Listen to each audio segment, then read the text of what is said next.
추석 연휴를 맞아 제주를 찾은 관광객과 귀경 인파가 겹치면서 오늘 제주공항 출발과 도착 승객이 9만 명을 돌파할 것으로 보입니다. 한국공항공사는 오늘 제주공항 출발 승객이 4만 5,400여 명, 도착 승객은 4만 5천여 명으로 이번 추석 연휴 기간 가운데 가장 많은 9만 500여 명이 공항을 이용할 것으로 예상했습니다. 제주공항 출발과 도착 승객은 연휴 마지막 날인 내일도 8만 9,900여 명을 기록할 것으로 보입니다. 이에 따라 제주공항을 출발하는 항공기 좌석은 연휴 다음 날인 모레까지 대부분 매진됐습니다. 제주 제2공항 기본 계획이 올해 연말쯤에 고시될 것으로 보입니다. 국토교통부는 기획재정부와 제주 제2공항 총 사업비인 6조 6,700억 원에 대한 협의를 오는 11월까지 마무리한 뒤 항공정책위원회 협의를 거쳐 연말쯤에 기본 계획을 고시하기로 했습니다.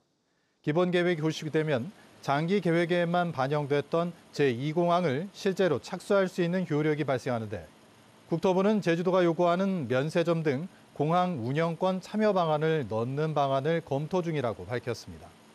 국토부는 내년 정부 예산에 제2공항 설계비와 환경 영향평가 조사 비용 173억 원을 편성했습니다. 미 해군의 이지스 구축함이 제주 해군기지에 입항했습니다. 해군 제7기동전단은 미 해군의 9,200톤급 이지스 구축함인 랄프 존슨함이 오늘 군수품 적재와 승조원들의 휴식을 위해 서귀포시 강정동 제주 해군기지에 입항했다고 밝혔습니다. 랄프 존슨함은 지난달 대만 해협을 캐나다 군함과 함께 통과했는데 중국은 군용기와 군함을 출동시켜 무력 시위를 벌였습니다. 어제 오전 9시 20분쯤 제주시 조천읍의 한 마트 주차장에서 70대 할머니가 SUV 차량에 치여 병원으로 옮겨졌지만 숨졌습니다.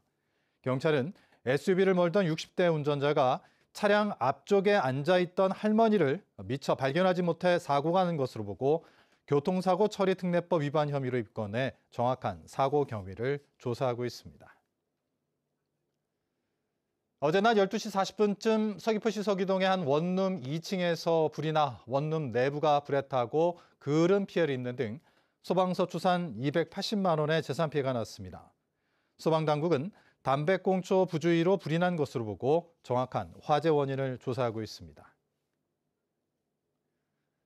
서귀포시 안덕면 화순항에 대규모 고등어 가공시설 설치가 추진됩니다.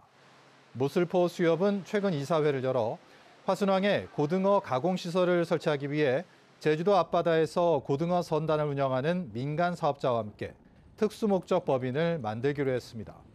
사업자는 현재 부산항을 통해 유통되는 제주산 고등어를 화순항에서 가공하겠다며 지난해 제주도에 항만 개발 허가를 신청했다 반려됐었는데 오영훈 제주도지사는 공익성을 위해 수협이 참여해야 한다는 입장을 밝히기도 했었습니다. 제주적 다문화 학생이 처음으로 3,000명을 넘어섰습니다. 제주도 교육청에 따르면 올해 4월 1일 기준 다문화 학생은 3,128명으로 지난해보다 252명이 늘어 처음으로 3,000명을 넘어섰습니다. 다문화 학생은 초등학교가 2,174명으로 가장 많았고 중학교 690명, 고등학교 264명이었습니다. 전체 학생 가운데 다문화 학생이 차지하는 비율은 4%로 전국 평균 3.5%보다 높았습니다. 제주시는 농작물 수확기를 앞두고 야생동물로 인한 피해 신고가 증가함에 따라 이달부터 농가가 신청하면 대리 포획단을 즉시 투입하기로 했습니다. 뉴스데스크 제주 마칩니다. 시청해주신 여러분 고맙습니다.